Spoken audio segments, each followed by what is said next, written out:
awit ng pagtitiwala sa Diyos.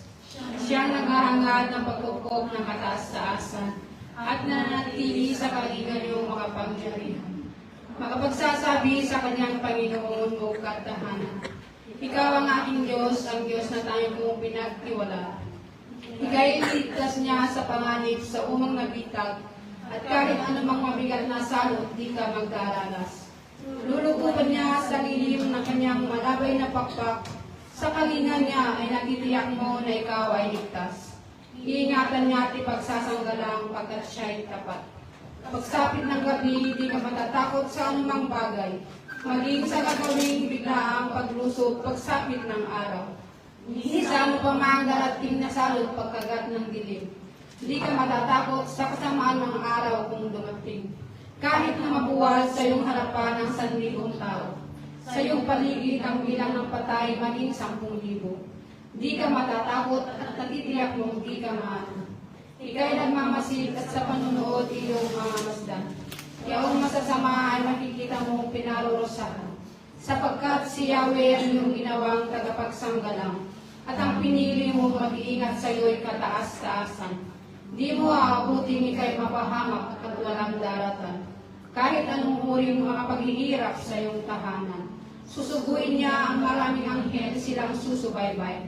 Kahit sa dako ikaw maparoon siya iingatan. Sa kanilang palad ay tatayukat silang magtataas. Ang hindi masaktan ang mga paamo sa batong matalas. Kahit ang tapakan mo ay mga leon, akas na mabagsik. Hindi ka mano sa mga serpente at yung mababangis. Ang sabi ng Diyos, aking ililigtas ang tapat sa akin.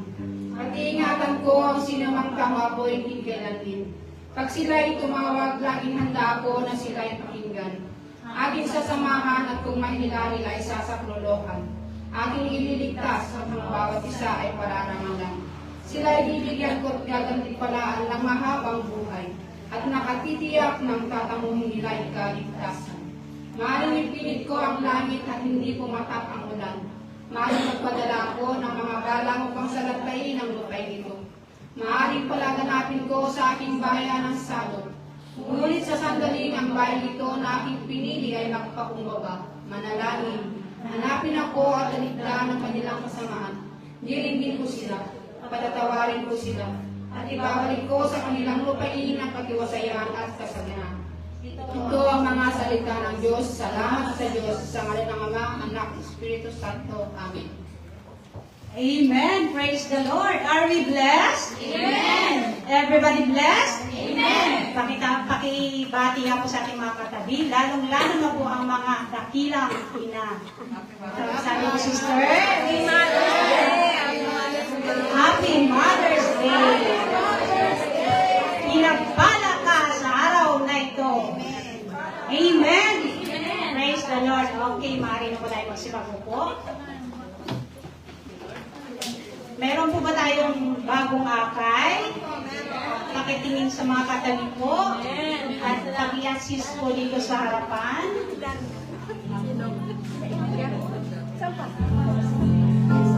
Yan, halika sister.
mga kapatid, kung sino man po ang nag-alay sa inyo, at maraming salamat po. Hindi kayo nagkamali sa lugar ninyong napupuntahan. Amen? Brief introduction lang po about El Shaddai.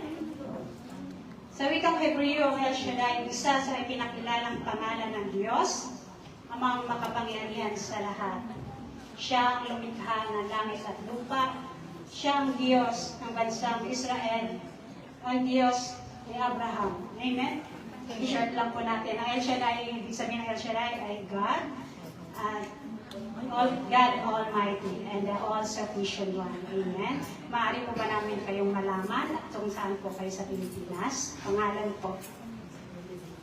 Kilala ko si Parisha Ibalinas. Bicol po, Sorsogon. Welcome from Bicol. Wala lang si Sabi pa rin ako ng Pangasinan. Welcome from Pangasinan. Amen. Maraming salamat po mga kapatid. Ngayon po, maaari na po kayo magsipag po. Ay, sorry. Sorry po.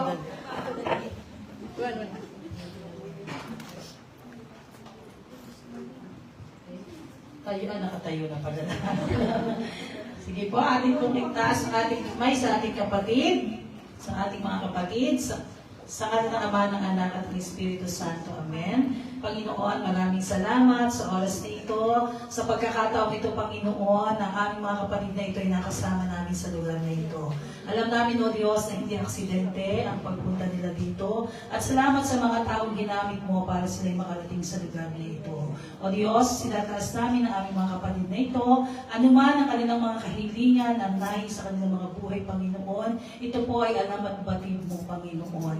At ngayong oras na ito ay patuloy naming pinagkakatiwala sa iyo na samahan mo ang aming mga kapatid na patuloy na makapakinig na iyong salita. Kasama namin, Panginoon, sa atin ito magpupuri, magpapasalamat sa iyong kadakilaan, Panginoon. At dalangin namin, O Diyos, na hindi ito ang huli, kundi ito ang simula, Panginoon, na sila po'y lagi namin makakasama sa lugar na ito. Panginoon, ang lahat ng ito hiniling namin in the name of Jesus Christ of Nazareth. Amen. Sa ngalan ng Ama, ng Anak at Espiritu Santo. Amen. Sorry po. Yung pong napanyo na binigay ko sa inyo, ang panyong iyan ay wala pong visa. Pagkos ang nakasulat po sa panyong iyan ay ang salita ng Diyos. Tayo po'y patuloy na magtiwala at manalig at na may magagawa ang ating Diyos. Amen? Kaya maraming salamat po sa inyong dalawa. Nawa ito hindi huli. Pagkos po na pakikipagtipay niyo sa ating Panginoon. Amen? Praise the Lord. God bless you mga kapatid. Amen. Tayo naman po ay dadako. Maaari na po tayo magsipamuko, mga kapatid. Salamat po. Tayo po ay dadako na sa patotoo. Sino po mga pinagpala? Taas sa mga kamay ng mga pinagpala ng anak ng Diyos. Kung gayon, tayo ihahayak po natin niyan. Amen. Ipagsigawan po natin sa ating Panginoon kung paano po tayo pinagpalang anak ng Diyos. Amen. Praise the Lord. Harap na, punta na po dito sa harapan. Sister, magpakilala ka po. Blessed day everyone. Hanggang pasasalamat po kay Yahweh El Shaddai. At sa wakas, itong next month, papagraduate na po ako ng College of Computer Engineering. Yung pangalan ko, and next na lang po bubunuin ko. Yung buso ko na lang po magka-college. Sa awa po ni Lord El Shaddai, lahat ng mga alam niya kung ano mga po yung paghihirap na dinaanan ko. Hindi biro ang maging single parents.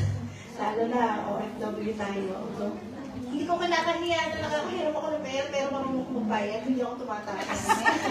Normally. Kasi gano'n lang naman ang sweldo natin ng OFW. Yung domestic helper, diba dito? Gano'n lang naman. Supporting the house. And then, thank you po. Hindi lang po mention, sino pong friend ko yun. Meron pong dumating sa akin mas yung pinag-test pa sa buhay ko. Isang friend ko na, yung namin nga ang ginamit ng kalaban ni Lord.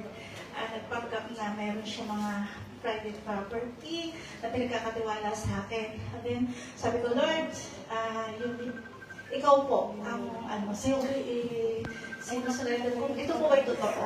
Tapos, sa ako makakita ng money, yung mga property na yung mga titulo sa akin. Dahil kasi hindi daw niya pwedeng pagkatiwala sa kapatid niya, ay sa anak niya. So, yung friend ko, may isa, hindi ko na mahanap isang accountants doon sa isang friend namin na price ko. Na yung palang nag-ano sa akin kasi hingan niya ako ng pera to set gift ko, tapos mag-vibe ako sa magpapadala sa akin. Na-trace ko siya. Na-trace ng boss ko, scammer. Scammer siya. Almost, alam ko po, ang hinihingi sa akin, malaking halaga na sa almost 30,000. Buti na lang sabi ko, aware ako kasi is mga ganyan. Tapos, maniniwala ka po kasi, dahil ang base nung singer, AI, tinanong ko siya, tinanong ko, sabi ko, bakit hindi ka po nagsasalita? Wala ang boses. Tapos, through to message. Tapos, ang ginawa ko, nilito-lito ko siya about sa messages, pero pinaburo na po sa akin ng boss ko, kasi boss ko nag-trace. Nilito-lito ko siya, nanginginig ako. Sa totoo lang, nervous ako. Tapos sabi ko, Lord, alam ko, nakakaramdam na ako na ito, hindi totoo po talaga yung Amen. Yun. Kung wala po tayo sa Panginoon, siguro, baka tayo naloko na. Salamat sa Diyos. Salamat. Yung po ang ko na pinagpapasalamat ko. And Happy Mother's Day to all po. Amen! Hindi pa ba? Praise the Lord. Kaya tayo, mga anak ng Diyos, hindi basta-basta magtitiwala. Amen? Patuloy na humingi ng sign sa ating Panginoon. Ang susunod po na maghahayag ang ating birthday celebrant. Inunahan ako. Glory to God. Gusto ko lang ibalik ang mataas na papurit, pasasalamat sa ating Diyos na buhay. Sa araw na ito na special para sa akin. And siguro sa 42 years na nabubuhay ako, ang pinagpapasalamat ko, yung nakilala ko ang Diyos sa buhay ko. Hindi man ako mayaman materially, but spiritually, yun ang bagay na inilig ko sa Kanya na makilala ko siya ng lubusan talaga. At yun ang pinagpapasalamat ko na hanggang ngayon, patuloy niya akong ginagamit sa gawain. Yun lang. To God be the glory. Amen. Amen. Blessed Happy Birthday, Sister. Amen. Handa na ba tayo lahat? Amen. Pakulit magpasalamat sa ating Diyos na buhay. Amen. Kung gayon, magsitayo na po tayong lahat at atin na pong pupurihan ng ating Panginoon sa pangunahan ng ating kapatid, Sister Marian. Amen. Praise God! Isang malakas na papuri para sa ating buhay na Diyos.